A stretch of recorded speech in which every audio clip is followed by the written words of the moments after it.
Unfortunately, we are here today because once again, a member of the Chicago Police Department has gunned down an unarmed African-American young man, Kajuan Raye. On November 23rd, a little bit after 11 o'clock at night, the night before Thanksgiving, when families are supposed to come together and give thanks, Kajuan Raye was gunned down by Sergeant John Paulos of the Chicago Police Department.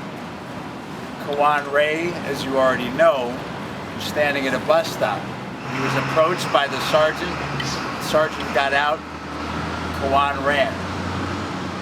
Kajuan was 19 years old. He turned 19 in May of this year. He ran.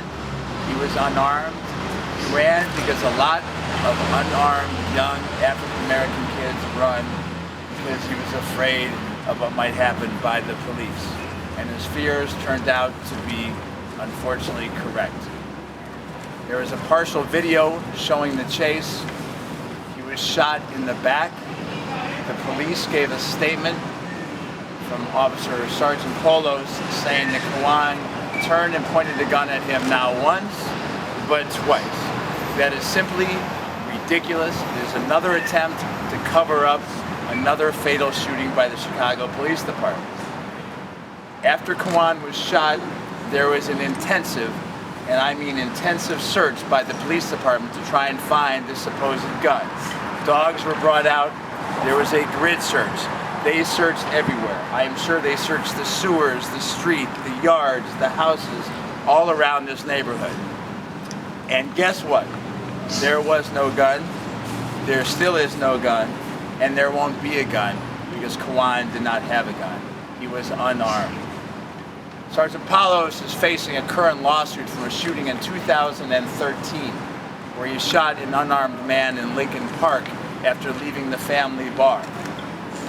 From what I read, he gave a statement first saying that he refused to show his hands, then he said he saw an object in this young man's hand. This is the second time that this officer has shot an unarmed African-American man in the city of Chicago. Yet he is still on the streets. He was promoted to a sergeant and even received some sort of award of merit after the first shooting. If he had been taken off the streets, Kajuan would be alive today. But instead we're here today at a press conference with a family that just came from the church. This morning my office filed a federal lawsuit, a federal civil rights lawsuit on behalf of the family, on behalf of Kajuan,